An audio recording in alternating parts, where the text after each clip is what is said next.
നമ്മൾ ഇതുപോലെ പല കോമൺ എൻക്വയറീസും അഡ്രസ്സ് ചെയ്യാറുണ്ട്.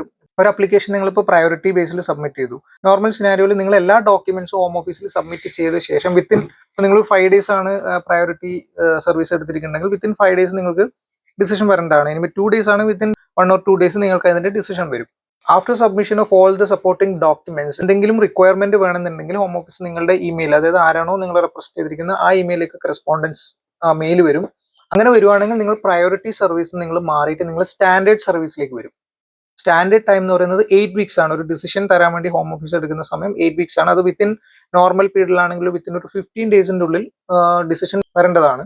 അപ്പോൾ ഇവിടുത്തെ എൻക്വയറി എന്ന് പറഞ്ഞാൽ നമ്മൾ വിസ ആപ്ലിക്കേഷൻ സബ്മിറ്റ് ചെയ്തു ഓൺ പ്രയോറിറ്റി ബേസ്. പക്ഷേ വിസ എക്സ്പയറി ഡേറ്റ് എന്ന് പറയുന്നത് മേ ബി ആ ആപ്ലിക്കേഷൻ സബ്മിറ്റ് ചെയ്തൊരു 5-6 ദിവസം കഴിഞ്ഞിട്ടായിരിക്കും എക്സ്പയറി ഡേറ്റ് വരുന്നത്.